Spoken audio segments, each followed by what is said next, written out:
Hi, everyone. Welcome to Spaces, and please give a warm welcome to LedgerWorks. DeFi girl, take it away.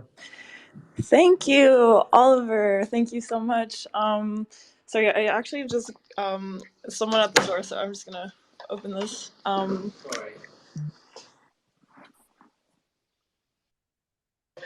Okay, so sorry. Welcome everybody. Thank you so much for being here. Please welcome LedgerWorks. We've got a few members of the team here. I think we're still missing somebody. Is Chad going to join us still? Chad's here. I think he just hasn't requested being a speaker. Okay. Yeah, Chad, if you could request to be a speaker, there you are. Okay. Chad lagging behind. Awesome. All right, so we've got a lot of the team here, and I'm really excited to be here because we haven't done one of these spaces in a hot minute. So it's great to be back, and it's great to be here with the LedgerWorks team. So I'm just going to give a quick introduction of everyone. So first of all, we've got Warlock on. He is the CMO. And thank you, Warlock, for coordinating this with me and making this happen. We've got the LedgerWorks account.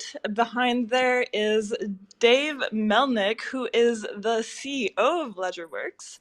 And with us, we also have Carly and Chad, who are both software engineers. So they will be able to answer all of your questions. However, please save your questions until the end. And that being said, please do ask questions at the end. It's always fun when people come up and participate. All right, so before we dive into everything, let's start on a higher level. I think there are people listening from sort of all levels. So let's make this space friendly for anyone who's tuning in and who wants to learn more. And then we can get into more technical questions more towards the end. So, okay, we're here with LedgerWorks, and LedgerWorks, we are talking about fraud detection and activity monitoring. So we're talking about frauds that we want to mitigate. So many of us may be familiar with some of the more amateur scams happening in crypto. People sending you DMs, asking you for your private keys and whatnot. But LedgerWorks is going to be addressing some different kinds of frauds. So can anyone explain what kind of frauds you're protecting against? Well, so we appreciate the introduction. My name is David Melnick, and in the spirit of your step back and make this approachable for any audience, I've spent my entire career in cybersecurity, obviously most of that in the traditional finance space. And, there's just a series of things you take for granted when you're in TradFi, right? If you're operating with a credit card or a bank account, the idea that you're going to have activity monitoring and fraud controls provided by the credit card provider, that in the midst of a point of sale transaction, they're going to do all kinds of checks and decide whether or not it's okay, right? If your merchant is dicey, if your geographic location doesn't seem right, and even if something bad happens and a post transaction, they're going to charge it back to the merchant and indemnify you, right? So the average individual like us doesn't have any real risk. We're, $50 exposure on a credit card. And that's the world we've come from. And then you find yourself here, right? And in the DeFi space, right, we've lived with this sort of, it's a benefit, but also limited identity, fast finality, no recourse. That has its consequences from a security perspective and a fraud risk perspective. And as the sort of traditional evolution or maturing happens in our code, and our code gets a little stronger, social engineering and fraud is where it all moves towards. So the threats that you identified, a couple of threats when we started this call, and this is kind of where the world we're going to is going to be. And what we are at LedgerWorks is all about what we're going to build for CeFi to protect and bring the same kinds of safety that we're used to in the traditional finance world and that we need to have to go mainstream in the CeFi world. So that's a very sort of step back high level of what we're all about. And I want to encourage Chad and Carly, who are in the engine room and building this stuff, to jump in as well, or Jake as well, Warlock. Awesome. Yeah, thanks, Dave. Sorry, Carly, did you have something to say? Oh, I was going to say it's been really fun diving into this space, and our platform is really cool. We can monitor so many different things. So as different, we've been noticing different scams and things come up, being able to investigate them and seeing our metrics, like, okay, how could we have predicted this, or how could we have seen this coming, or what sort of signal do we have? There's so much data we're able to gather. So right now we're just at an exciting point of trying to figure out what's the most valuable for users. There's a lot of insight we can get into the activity that's going on. So that's all I had to say. It's been fun to dive into that. Awesome. Yeah, thank you. Okay, so let's get into LedgerWorks a little bit more. So at the moment, I think you have two main products. You have Sentry, which does push notifications of wallet activity. So can we start by talking about this product? Can you explain the product, what it does, and why it's useful? Sure, I'll lead off at the high level since I don't go deep. But in principal activity monitoring, kind of a first step. We often dispense with that from a security and fraud perspective. But even before we get to security and fraud risk management, just basic, reliable, notification by an independent third party of something reaching finality on the ledger has a lot of uses, right? It's been fun to watch all the use cases that have developed for people just wanting that reliable notification. And you're right, Sentry is a consumer or wallet, oriented product that leverages the infrastructure we've been building over the past year to apply rules at scale to ledger data for the purpose of just monitoring transactional activity. And Chad, I don't know, or Carly may want to give a couple of good examples of kind of how that's been useful for people. Yeah, so the product that we have on Hedera is Sentry is real-time notifications on account activity. So just like if you make a transaction on your bank account, you'll receive a notification. It's the same kind of deal. If you make a transaction on the Hedera ledger, you'll receive a notification. We support Discord and email right now, and the notifications come in within seconds of activity on your wallet,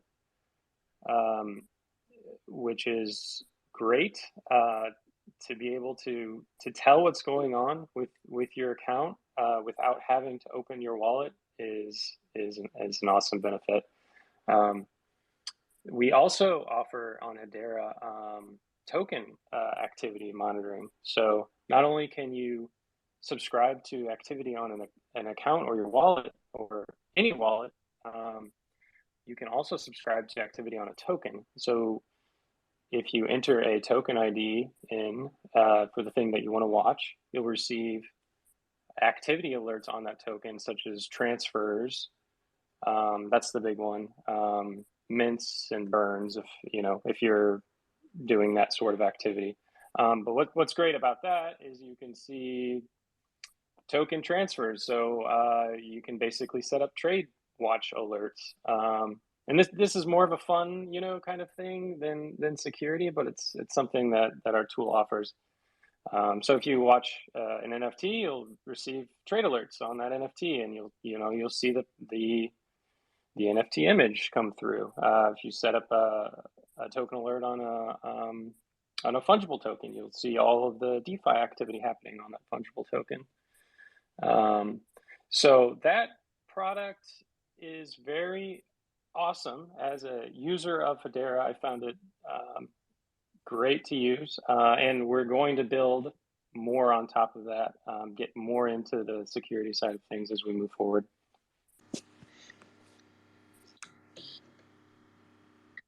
Do you mind if I go? Sorry. Yeah, Token Watch has been really fun to see. And going back to more activity monitoring. So in addition to that, it's not just you do get notified when you have activity, but also for each transaction, we're going to have different rules run that give you security insights and stuff. But right now it's just activity. But going forward, hoping to have more insight into like if you're interacting with a sketchy account or things like that. So and versus just having a million different things, and we're just going to tell the user, oh, these things happened. We're going to try to provide synthesis for you guys so that we can kind of do a lot of the thinking for you, and you can just see what's actually the issue. Because so many things are happening on the ledger, sometimes it's hard to keep track of what's important. So not just saying this thing happened, but also doing some synthesis and saying, hey, this thing happened, and we're concerned for these reasons. That's coming in the future, but that's the more security idea. Yeah, in fact, if you went into lworks.io, you can just sign up. You can get 30 days as a free trial and experience this directly. And if you're on other ledger layer ones, for example, we're on Avalanche with the more security specific offering, so you can get a glimpse of what we're talking about there, where we're taking all of your account activity, putting it into a time series data, establishing baselines of behavior, and then identifying anomalies, as well as if you're interacting with a target account, we're going to let you know if, for example, that target account is very new, right? Just created, whether it's a destination address or a smart contract. Is it just a few days old when you might expect it to have been there longer? Is it relatively inactive when you might have expected it to be active? And in that case, when you get into Ethereum and Avalanche, is it on a sanctioned list? Things that would be real indicators of risk. We're looking to sort of continually monitor interest in the Hedera community for elevating that. I think, we've got time before we become a target, but I think as we get into the, a discussion of enterprise and institutional stories, all of this stuff will become absolutely essential for us to take off as a network, right? So, I think we have a great story around enterprise, but without elevating the security and controls that an institution or enterprise customer expects in a network, in an activity, we're gonna have real trouble sort of getting exit velocity, so to speak. Awesome. Okay. Good stuff. That actually answered a lot of questions that I had for myself. Let's talk about Sentinel. So Sentinel and Sentry are different. From what I understood, Sentinel is more for event detection and response. Is that more like on an institutional level, or like what is the difference between the two products? Yeah, so I'll start with kind of in the spirit of it, right? As you look at Sentry, we've created a very easy to use product that any active user or consumer could put to use. As you get into Sentinel, as the team will be able to explain, you have much more flexibility in the kinds of rules that you establish and what you are choosing to monitor and what activity you'll be looking at. So, a lot of that becomes important when we get into an enterprise or institutional discussion, right? Where the range of protection they're going to want to see. So, you take an enterprise or an institution, they're going to want at design time, in often a multi-sig or workflow at the front end to be able to set up, the kinds of, controls they would want to see around user activity in their environment, limits, permissions. And our rules are going to be able to monitor and ensure those rules are being enforced, on the ledger, for example. And that's just at design time, the kinds of, account workflows, orchestration you might have at the beginning of activity. And then as you get into, transaction and post-transaction, those rules can monitor very specific kinds of partner relationships and activity that you are involved in. So it goes well beyond sort of off-the-shelf rules that we have in Sentry, and allows a player that needs greater flexibility to monitor the kinds of things they'd like to see. I don't know if Carly or Chad, you'd like to add to that. Yeah, I kind of think of Sentinel as Sentry for developers, basically. So Sentry for enterprise and developers. So I sometimes refer to Sentry as Sentinel on training wheels, which is meaning that it's easy to use. It's for the average consumer to use to watch an account or a token or be notified on a security event on their account. It's not hard to set up. Sentinel, on the other hand, is incredibly customizable to allow enterprises and developers to get more insight into the ledger. So Sentry allows getting notifications on Discord or email right now. We hope to add more notification methods in the future.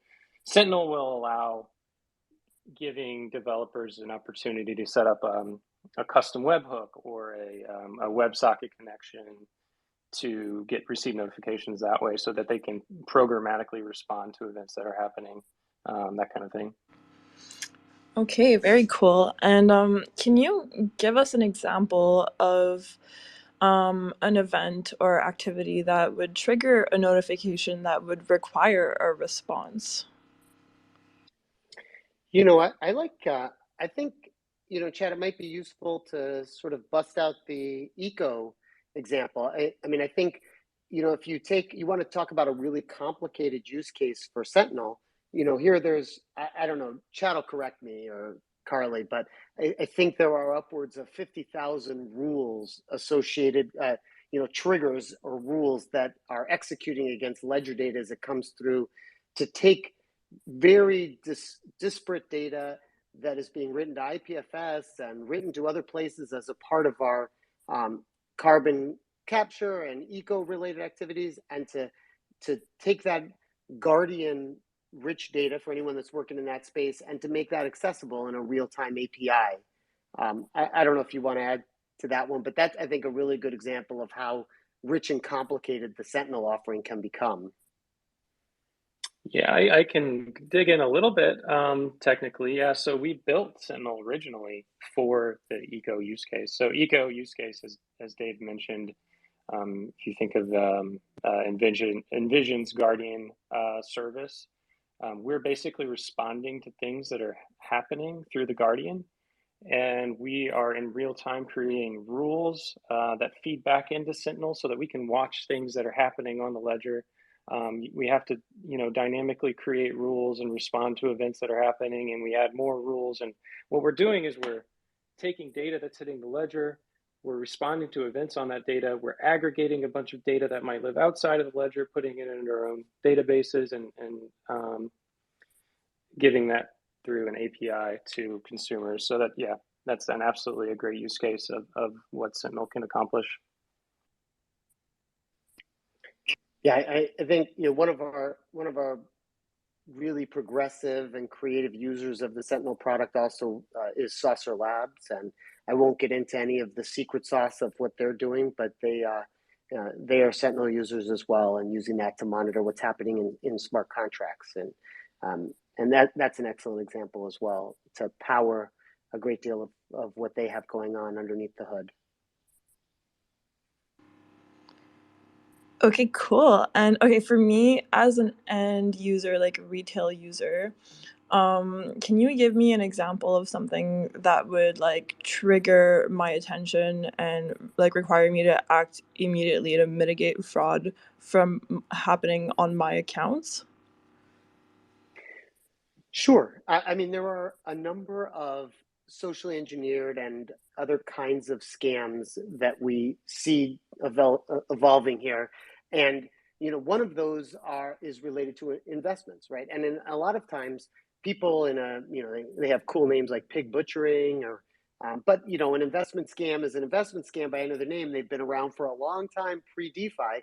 And that might involve, you being asked to send some small amount of HBAR somewhere, and you're going to get a great return on that. And in the beginning, you might get paid out that return, and then you'll send a little more and move a little more. And many of these scams work up to a crescendo of sorts where they take the big pull and then walk away.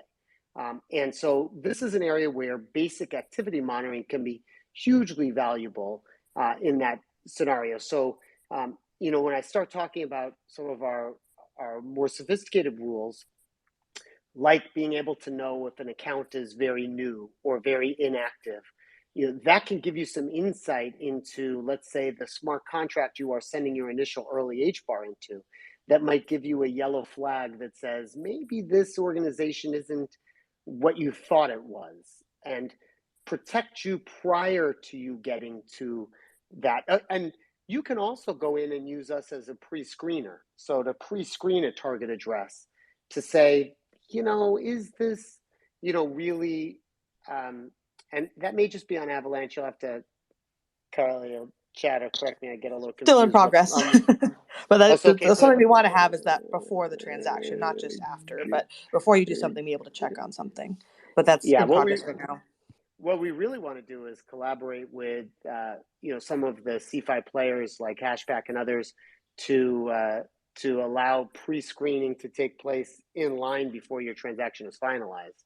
That will be even, better, obviously, than activity monitoring. And that's where we're going with some significant players on other layer ones. But we have, we are, it's yet to be sort of a super high priority on, in Hedera, and that may need us to either mature, be subject to regulatory oversight, or have some really bad things happen. But at some point, this will become a higher priority for all of us in the ecosystem.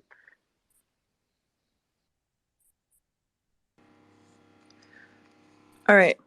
That's awesome. Lots of good information here. So I'm just gonna reset the room for anyone who has joined. So we're doing a Twitter space with LedgerWorks, talking about security and fraud detection, talking about their products. They have an awesome offering for you for the Hedera community. They're giving away a 30-day free trial. So make sure you go to their website and sign up for that free trial. And we will be answering questions at the end. So at the end, please come up and ask your questions. Okay, so, crypto finance is very different to traditional finance, notably because once transactions are executed, they are final. So, activity monitoring is really important because it allows you to mitigate the fraud as it's happening, because if it goes too far, then sometimes, it just can't be reversed. So can we talk about preventative versus detective controls? Sure. I think, it's interesting to think about this along the different stages of the transaction lifecycle. And so I like to think about, our consumer activity is important, but I also think it's really important to think about enterprise, institutional, or, whale type wallets where, we're moving into a world where we're going to have increasingly wallets that'll offer the idea of a multi-signature key sharding, obviously, workflow that might allow permissions before a transaction is finalized. So there'll be this orchestration layer prior to finalizing a transaction. And so a lot of what you can do is belt and suspenders around that first stage pre the actual transaction happening, right? So there you'll often set up rules, right, that says 2 people have to sign. Or the rule might be there's limit thresholds. It can't be above this limit or within these thresholds.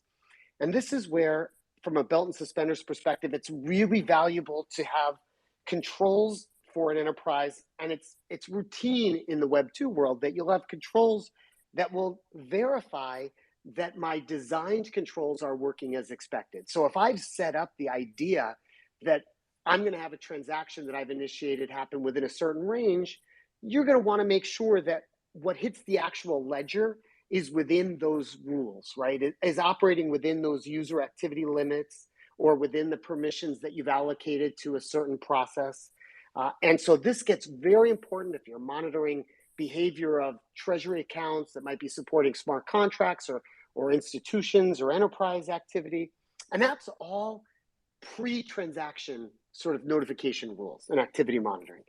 Then there's the transaction itself. And here's where you really want to have the ability to pre-screen ahead of finalizing the transaction. So at that moment that an address begins the process of attempting to have a transaction with another target address, whether a smart contract or regular address, in an ideal world, you can do some kind of a FICO score of who that target is, right? What's the risk profile of this transaction? What's the risk profile of this target address I'm interacting with? Because we have limited access to identity information, because of the risk of finality without recourse, we need to leverage the strengths that we do have, which most notably is public data, right? So that I can go and follow that target address's history. I can, in a fraction of a second or in a very short period of time, do a background check on that target address, right? And so that's right at transaction time. So that I might stop a bad thing from happening. And then finally, in a post-transaction world, there's a lot of repeat relationships. There's a lot of interactions that'll happen, and that ability to follow a target address, to monitor behavior over time, might not protect you from that first transaction, but might help give you insight before you make mistakes on a second transaction.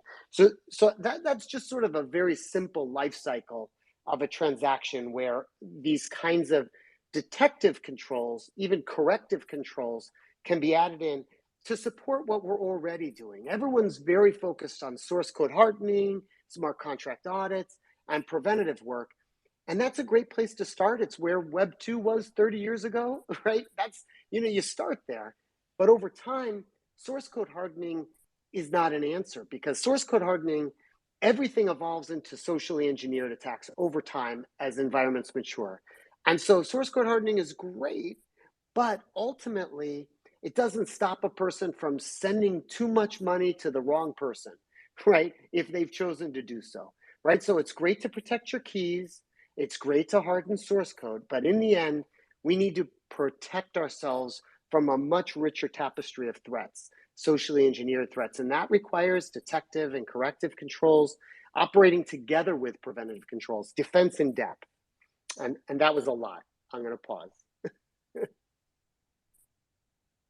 And if any of you people out there are interested in Hashpack or other wallets, integrating with Sentry or other security controls in the future, it'd be helpful to let them know, like that's something that you care about or that you think would be interesting.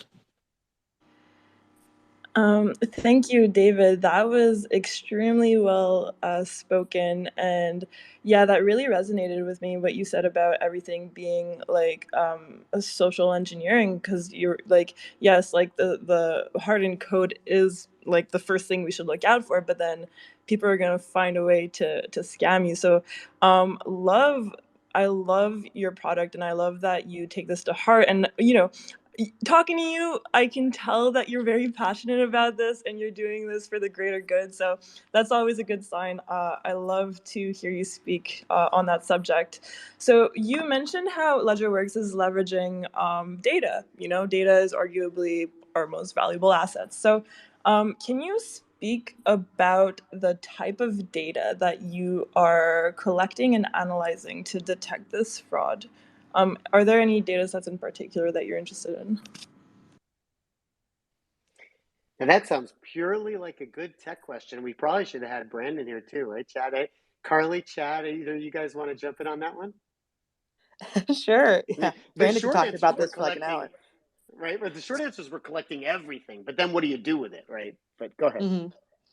Yeah, so we are ingesting everything, but then we can get all sorts of metrics. So, I mean, basic ones like Dave mentioned is just there's external sources we can look to see, hey, has this address already been put on a sanctions list? Like, do people already know this guy's sketchy or not? That sort of thing. We can look at, and we keep finding new external sources, keep adding them. But so sort of off-chain data, like like that, like if someone's on a block list or not. And then there's, as smart contracts start coming in, there's all sorts of, we can take a look at what it's being passed into a smart contract. So we could even do some interesting rules of like, hey, your address was put into this smart contract. Did you know about that on the ledger? Like someone somewhere put your thing in there, or your address spit out of it or something. So seeing what things are put in, and then what's put out, and what functions are called.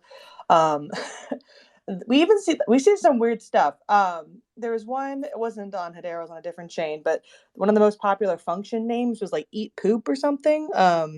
There's just a lot of silly stuff out there as well that we have insight into. But and then to Dave's point, we can also track an address over time. So it's not just, hey, you interacted with address A and maybe they were fine, but then later address A interacted with a sketchy address or a smart contract. So maybe we can give you activity that, like, hey, this person that you sent money to then did something sketchy with it.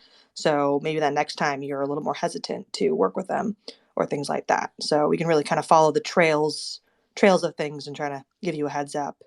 There's also things like address poisoning. Like we can be smart enough to see in your history, like, hey, you haven't interacted with this address before, because there's a fraud sort of strategy that someone will look in your history and will grab an address you frequently use, and then they'll send you, like, I don't know, an HBAR or something. And the next time you go to send to that address, you might look at your most recent transactions and just copy the hash because it's the closest thing. I mean, with the adding the letters to the end of your address with Hedera, that's less of a thing, which is nice. But just things like that we can. It's sometimes it's great that it's all public, but a lot of it, it's a lot of just numbers to look at. So we can, as humans, we're not good at reading numbers as good as computers are. So we can leverage computers and really look at those details and highlight anomalies for you. What else, Chad? There's all sorts of things we can look at. Anything come to mind for you? Yeah, you covered a lot. We're definitely always on the lookout for external sources of data. Obviously, we are ingesting the ledger.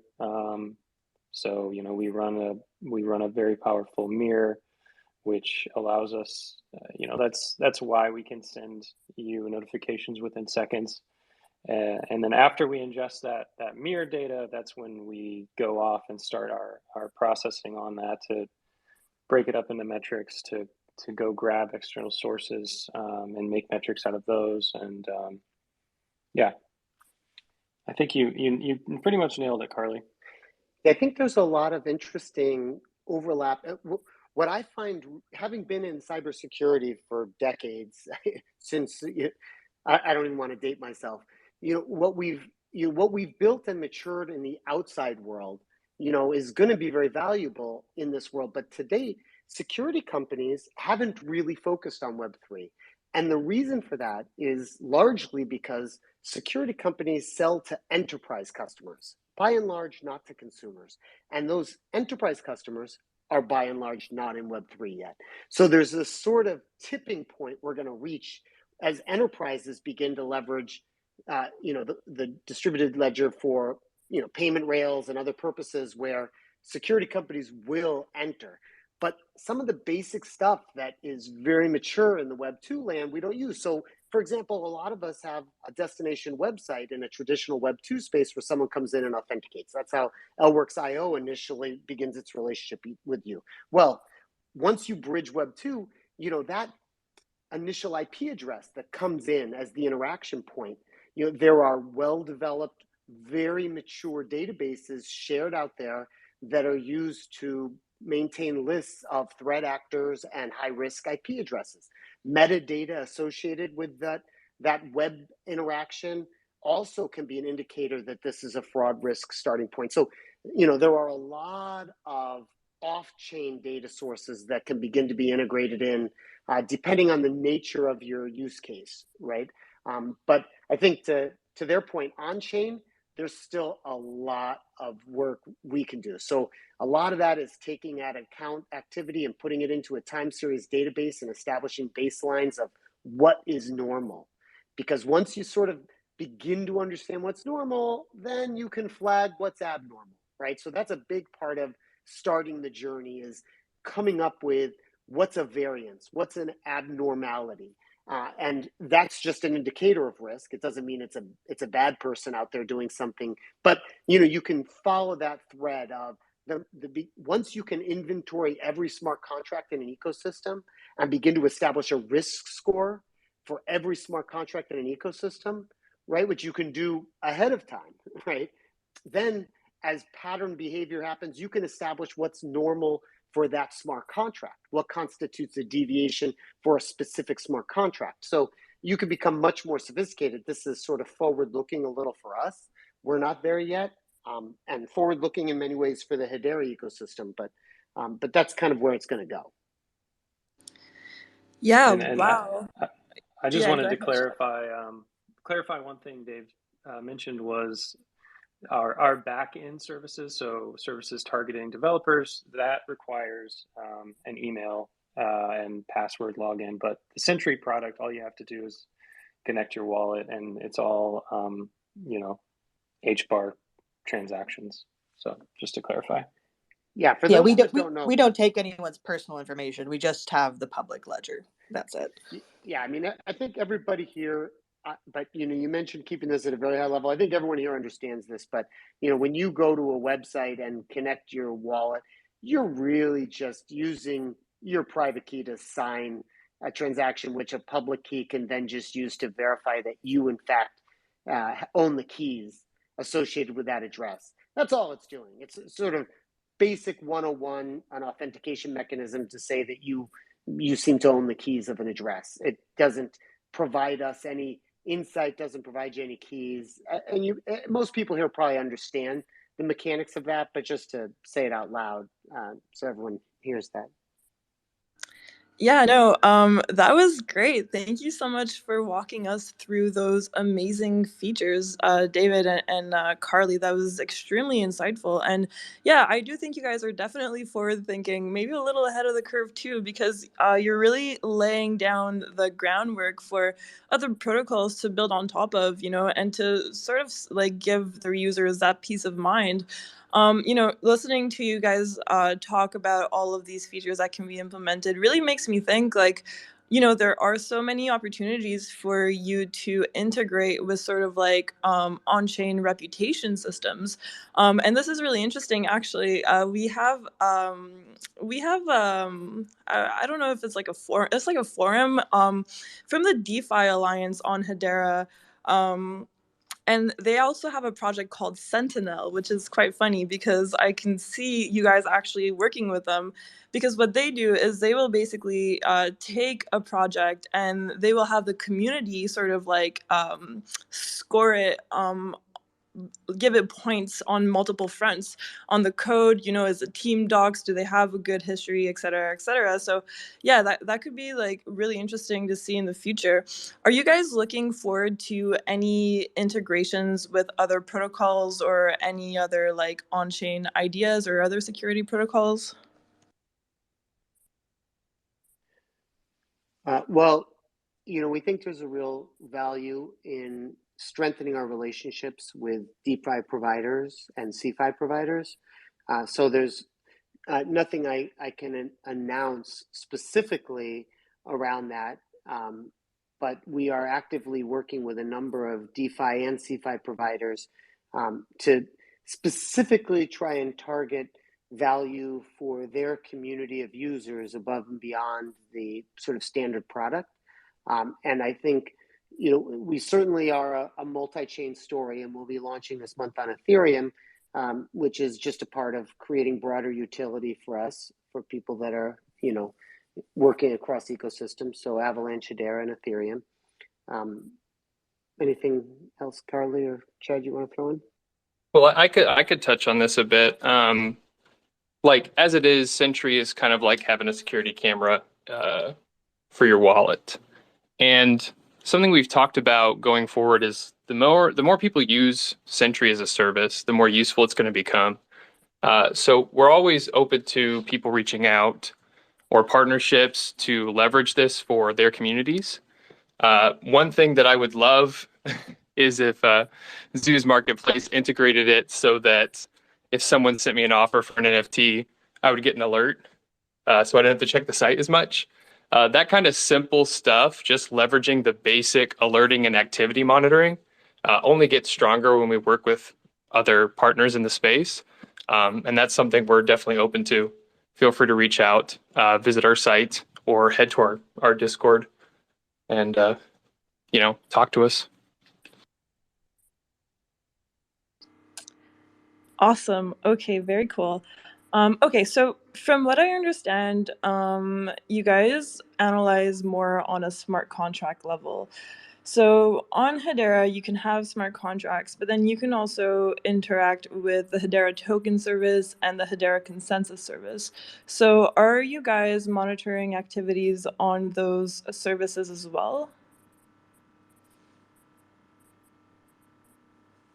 Yeah, we're actually for Hedera, we're definitely monitoring those services as well. So Hedera actually makes smart contracts really easy to monitor for the most part because they provide native hooks for smart contract creators to integrate in with those services. So a lot of times when you're calling a smart contract on Hedera, there's actually Hedera token service integration into that smart contract. So what our activity monitoring is doing is watching those native token service transactions. Obviously, with smart contracts, they get very complicated, very deep. I mean, a smart contract can do anything. So in the future, we're certainly hoping to go deeper in the smart contract and actually follow the chain of calls that it's making. Right now, we are doing a very good job at seeing the native ledger transactions come through. So we'll see when you make a contract call, and for the most part, anything that contract does, we're getting notifications from the ledger proper. Exciting stuff. Thank you so much. Okay, this has been a really great conversation. I learned a lot and had a lot of fun. I still have a few questions, but I do want to let the audience come up and ask some questions. Before I do that, I just want to say, everybody, thank you so much for being here. Thank you for tuning in and being a part of the community. Please go ahead and follow everybody on the panel. Let's all support each other so we can all keep growing together. And yeah, so I'm going to let some of the audience up and ask some questions. And if there's time at the end, I can get back to the few other questions I have. All right, so guys, thank you so much for waiting patiently. I'm going to let you guys up right now.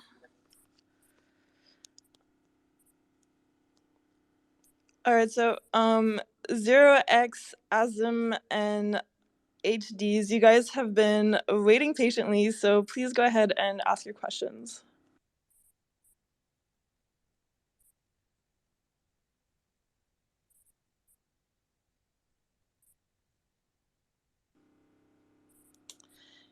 It takes a while for the speakers to connect sometimes, so whenever you guys can speak, yeah, just go ahead.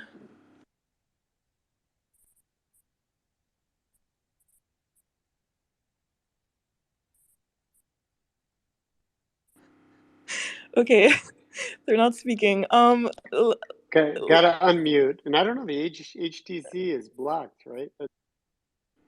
I don't know, they should be able to speak. While they figure out their mic situation, so 0x, Azim, if you have a question, and HDs, you guys can speak. Just let me know when you're ready to speak. I'm gonna ask another question. So you guys are doing activity monitoring, which can be really helpful for fraud detection in the crypto space. But do you think that it can also be applied to under other industries such as AI or machine learning?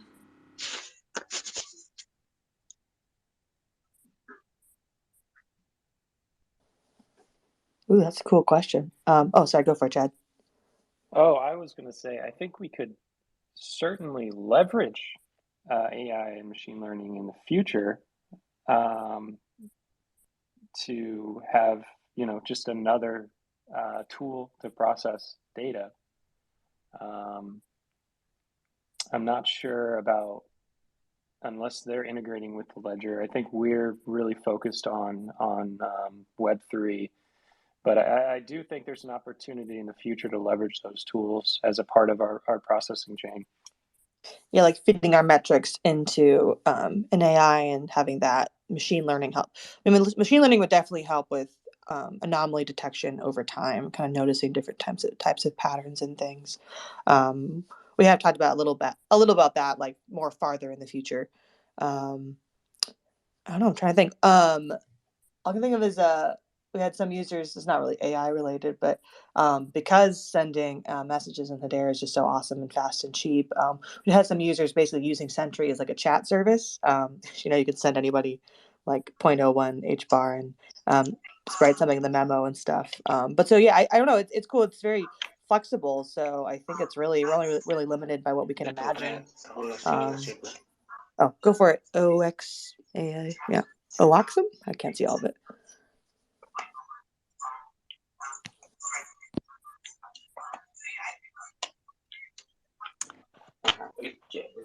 What's up, 0x? Azim, can you speak? Do you have a question?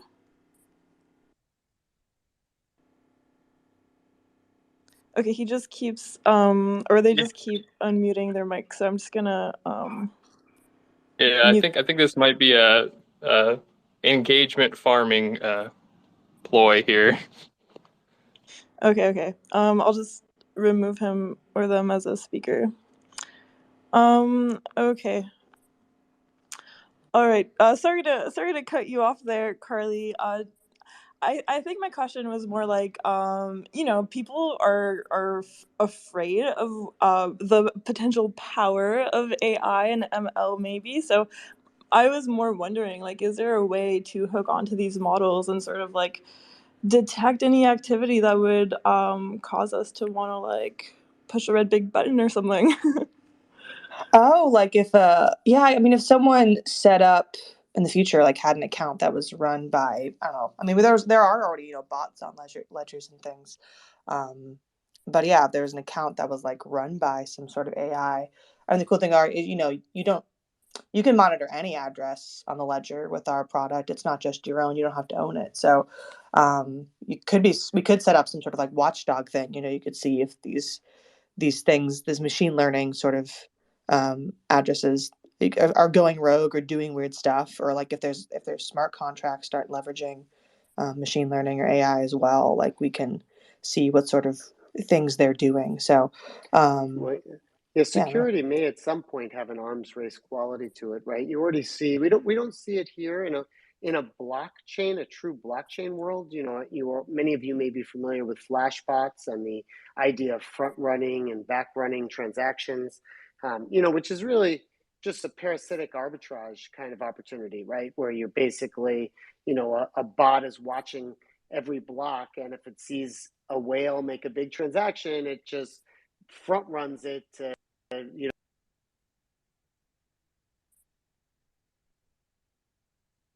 operate at the kind of speed you would need to be in that game, right? You have to be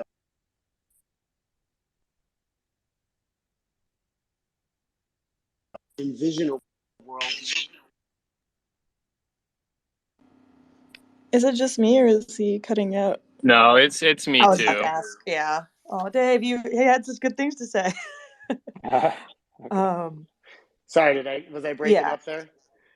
Yeah, you broke up a lot. You should Yeah. say it again because it sounded really good. Well, flashbots are kind of cool and sexy. I don't know how much of that I got, but that if you have automated parasitical, activity going on out there, like a flashbot that's front running or back running transactions, and in order to defend or even compete in that game, you're going to need to have an automated solution, right? It's going to have to operate in real time and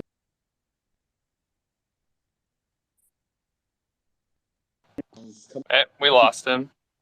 Oh man, I think we got the gist though. But yeah, sort of good. We need good bots to fight the bad bots. It's sort of a Transformers situation. Love Nice. that. Yeah, but in general, as companies and organizations start leveraging Hedera more for the native qualities of the network, we're well positioned to help them with our Sentinel product. We talked about our eco service earlier, those we have the ability to respond very quickly to HCS messages, for instance. So we're well positioned to help when organizations come on the network. Awesome. Okay. I'm going to ask one more question, and I'm also gonna give everyone the chance to come up and ask a question if you have one. Okay, so my question for you guys is, what do you think is the future for, security and fraud detection? Where are we going specifically in the crypto space? It's one of those questions that has a sort of near term, medium term, long term. I mean, in the long term, we all know how security evolves and the importance of it in a maturing technology environment, right? But in the short and medium term, it gets more interesting. So, you have regulatory risk out there. And for anyone that doesn't know, having spent a lot of my career following regulatory requirements, whether it's Sarbanes-Oxley for public companies or others, privacy, GDPR, and those kinds of regs, all of those regulatory interventions come with security and control requirements, right? So if you see, Senator Warren, oh my God, if her bill came through and every DeFi had to KYC everybody they interacted with, there's a monitoring, reporting, controls component that comes with a requirement like that. And so whatever the regulatory or enforcement interventions are in the medium term, they are going to raise the bar, raise the requirements around DeFi protocol participants in terms of their level of security and controls and monitoring, and all of that's going to be coming. Now, hopefully, it won't get to that point of KYCing everyone you're interacting with, but wherever it goes to, it will add a bar. So regulatory and enforcement is one kind of wild card out there that will impact us in the short to medium term. And I think the other piece is, if Hedera is successful at our underlying mission of bringing enterprise players into our ecosystem at scale, that's going to transform the expectations around security monitoring controls for us as well, because the enterprises will just not operate in an environment where they can't have a meaningful level of security controls, especially public companies, because they have their own regulatory obligation to report and to know and to have security and to sign off. I mean, so they can't play in this world if it doesn't have a baseline set of that kind of control. So, I think if we're at all successful, that's going to drive the need for security controls. If there could be regulatory interventions that'll drive security controls, and if we just progress and mature, ultimately, we're going to, like any organization or entity that matures, be more focused on hardening our environments and protecting our environments over time. So I think all roads lead to an increased focus on this. I think it's just a question of timing, right? For sure, definitely. Guys, thank you so much for being here. You all have been such a pleasure to talk to, all very insightful. This was really great. Thank you for your time. Do you want to leave the audience with any closing thoughts?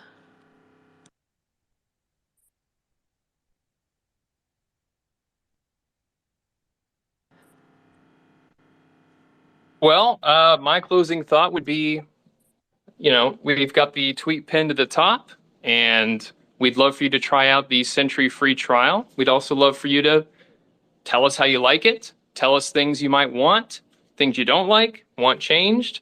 And you can head to our Discord and talk directly with our devs about those things. We're very grateful to have been given the opportunity to be on Hedera, to be on this Twitter space, and we love the community. So, please try out our product.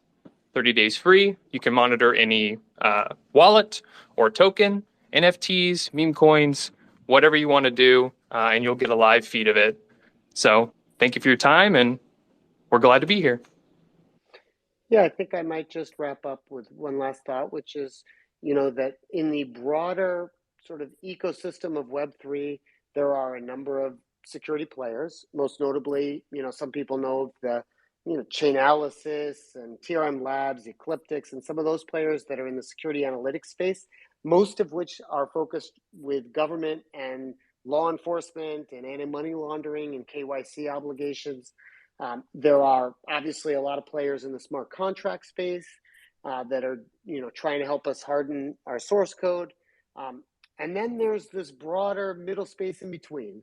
And, we have, a commitment to the Hedera community, and we would love to ensure that Hedera as a community is successful. And as we work with folks out there, as I think Jake mentioned before, it would be great to have opportunities to partner with some of the folks out there to build the security and controls we're going to need in the future, for their communities with them. And so we're just reaffirming Jake's statement that we are interested in collaboration opportunities and ways in which we can continue to pioneer the area of security and protection, fraud protection controls within our community to make it a safer place for enterprise and other institutions to come to. Awesome, team. Thank you so much. Thank you for your time. Thanks to the community for tuning in, and we will see you at the next Twitter Space. Bye, everyone.